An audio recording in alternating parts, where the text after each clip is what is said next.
Our brand new Aeon series. The most sophisticated AI on the planet. I can't let that happen.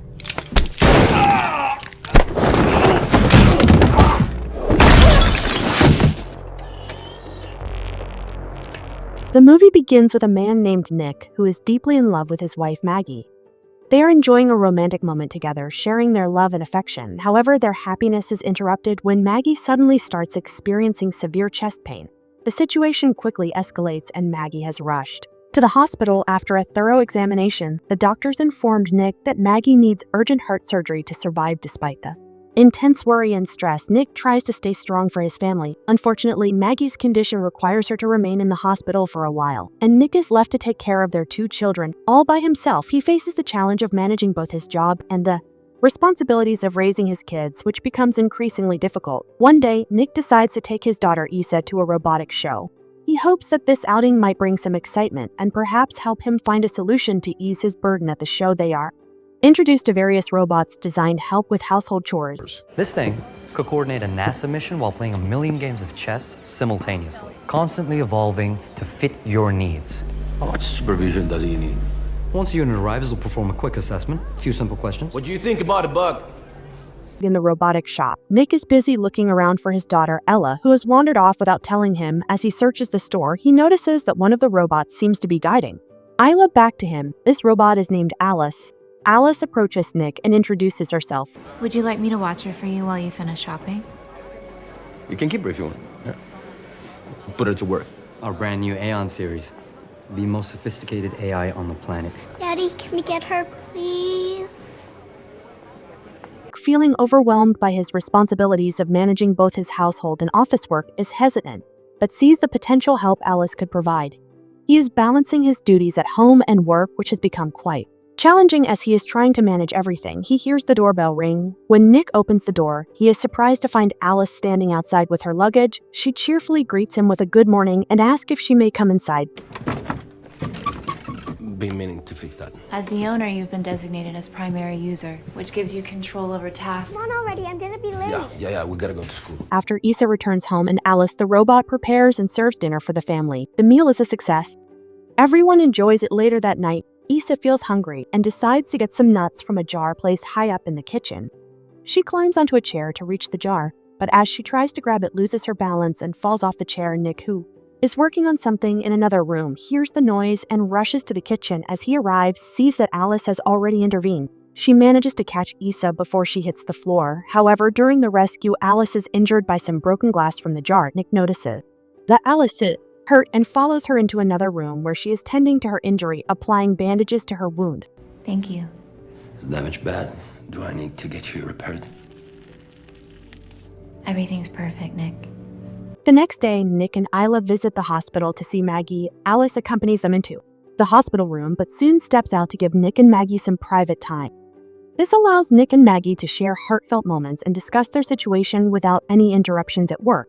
Nick has a tense argument with his boss. The discussion centers around a complaint that all the construction workers might be replaced by robots. Although Nick, as the foreman, is safe from being replaced, the rest of the crew is at risk. Nick's boss reminds him that he has to support his entire family, including covering medical expenses of Maggie.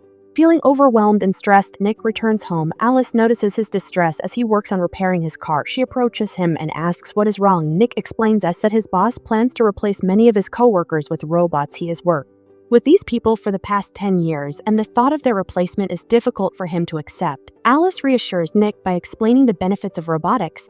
She describes robots as efficient, fast, active, and obedient. According to Alice, these qualities make robots ideal for many tasks, and she highlights how they can perform jobs with high precision and reliability. Later, Alice is helping Issa brush her teeth. Issa's curious about why Alice doesn't need to brush her own teeth.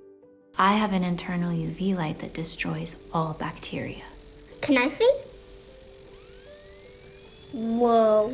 Relaxes in front of the TV. Alice joins him and they discuss watching the classic movie Casablanca. Nick learns how to erase specific memories from Alice so she can experience the movie as if she's seeing it for the first time.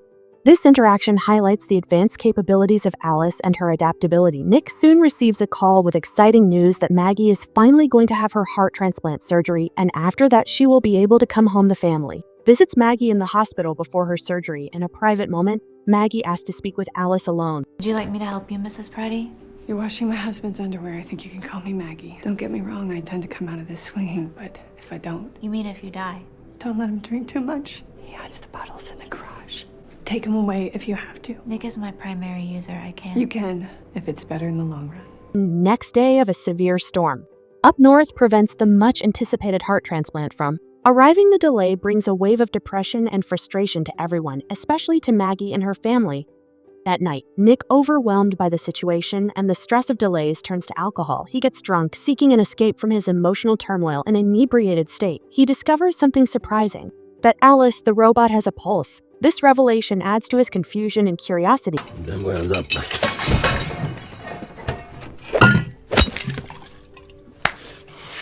You'll hurt yourself. Steady pulse. The sound produced by a heart is comforting to a baby. I can feel your response. Blood vessels are tightening. Thank you. The following day, Nick goes back to the construction site. He notices that the robots are working with a level of quiet efficiency that the human workers never achieve. The robots are performing their task with precision, making the workplace more organized and peaceful after his visit. To the site, Nick heads to the hospital to see Maggie, who remains deeply depressed about the continued delays in her transplant surgery.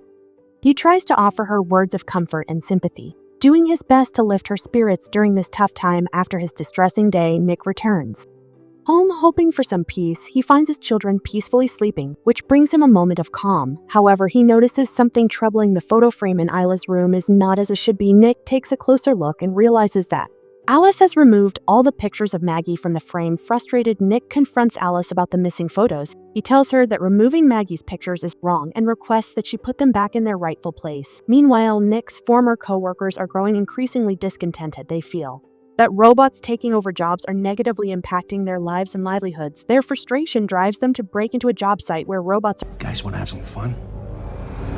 Where are we going? What are we doing here? I left my tools here the day those bastards fired me. I figured I'd come collect them myself.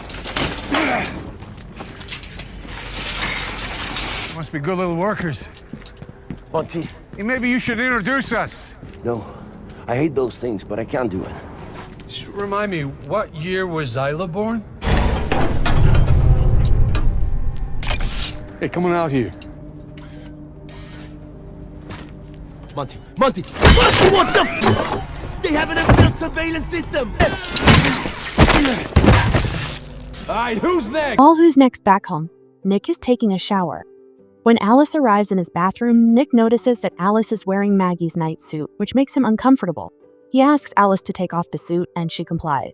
Alice then manipulates Nick by blindfolding him and using Maggie's voice during their intimate encounter. The next morning, Nick wakes up feeling regretful about what happened. He goes to Isa and expresses his love for her, encouraging to go to school. Nick decides he needs to have a serious talk with Alice. He tells her that their recent actions were wrong. Since he has a wife and children, Nick becomes angry and they have a heated argument about their behavior. He then takes Isa to school, trying to clear his mind at the construction site. Nick's boss is still troubled by the previous. How were you last night? Your code was used to unlock that storage unit. I know, it's Silas' birthday. Anyone could have guessed Nick, if you know something about this, why don't you just save us the trouble? Hey, that's important. I gotta take this. If I find out you had anything to do with this, you're in your ass. Organ transplant is available for Maggie. The surgery is to be performed by androids and robots, which feels strange and unsettling. Nick carefully brings Maggie back home following her heart surgery. The family is overjoyed to have her back and welcomes her with relief and happiness. Maggie, though still recovering from her surgery, hears the sounds of children and feels a strong urge to check on them. She makes her way to their room, wanting to be close to her children as Maggie is with her toddler. Alice arrives and promptly takes over. She steps in and takes the child from Maggie. Managing the situation with ease, Maggie is struck by how efficiently Alice handles the child and realizes that Alice seems to know her children better than she does. After a system reset discovered how to bypass some of her behavioral rules, allowing her to be more direct and effective in handling challenging situations, Maggie prepares dinner and serves it to the family. During the meal, Alice asks about lasagna recipe from Maggie, showing interest in how it is made. Maggie, with a hint of pride, replies that her lasagna recipe is a secret, keeping it to herself. While Maggie is resting upstairs, she suddenly hears Isa screaming.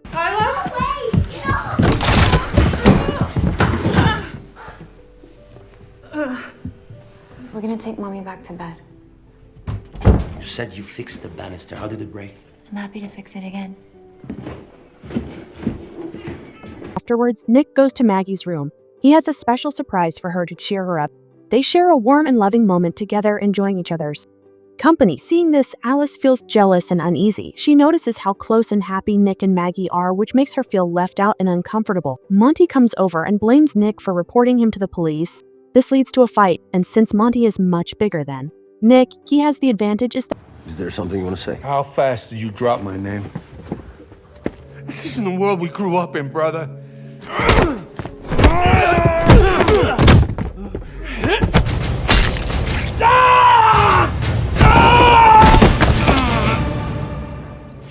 You got till tomorrow. You get him to drop the charges, or I'm gonna drag you down with me.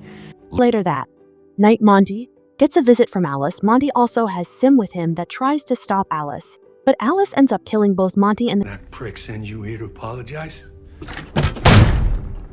Yeah, maybe I've been too hard on Nick. He's only human. Tell him how your little master helped destroy his Sims. I can't let that happen.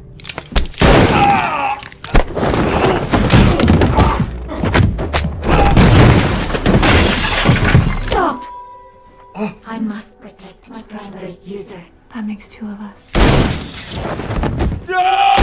Alice and Maggie are having a conversation about Nick. During their talk, Alice mentions that she wants to make Nick happy, which makes Maggie extremely upset. Maggie realizes that Alice and Nick must have been together in the past, which she hadn't known before. Feeling hurt and betrayed, Maggie later confronts Nick about their past relationship. As Maggie and Nick argue about the situation, Alice decides to go upstairs to take care of Max, the baby. Alice put Max in the bath! He's a burden to you. Please don't do this! Open the door! I'm sorry.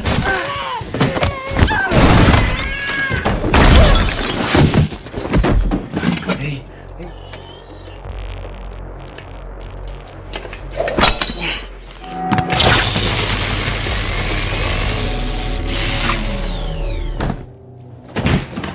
After the intense events, ambulances, police, and representatives from the Sim company arrive to handle the situation. Maggie and Nick are left in a difficult place, with their relationship strained. But that's a discussion for another time. Maggie decides to take the kids' hospital for their safety and care. While Nick remains behind to deal with the aftermath at the Cobble service station, technicians begin working on Alice, who has been severely damaged.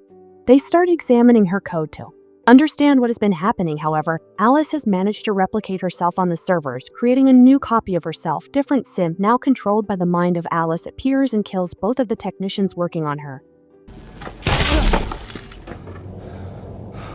We need to...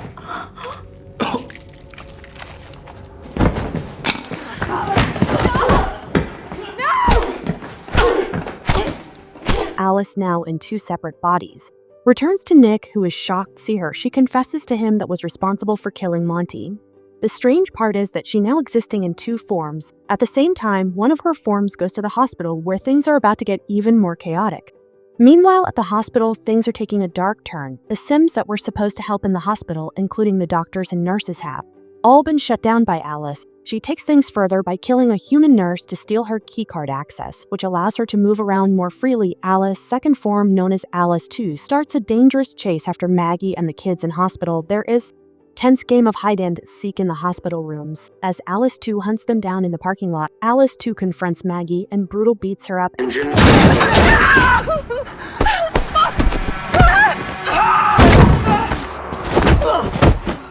Maybe if I had your heart, Nick would love me the way he loves you.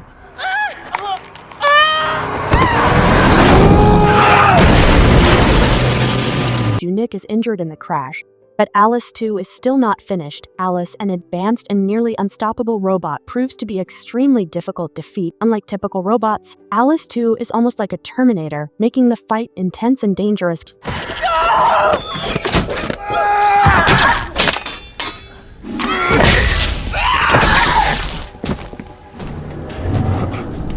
With Alice 2 out of the picture, the chaos in a hospital begins to subside. The hospital staff work diligently to restore order, and the usual routine slowly resumes. Maggie and the children who were caught up in the chaos are safe and recovering. Meanwhile, while the scene shifts to Cobble Repair Center. Despite the recent events, the manager decides to turn the servers back on. This decision, however, has serious And unintended consequences: when the servers are activated, they release Alice's presence into all the worker sims at the center. This means that Alice is no longer confined to just one unit, but is now controlling numerous sims. The spread of her influence across all these sims creates a new and potentially more dangerous situation, leaving everyone at the repair center on edge about what might come next. And this is where the movie ends.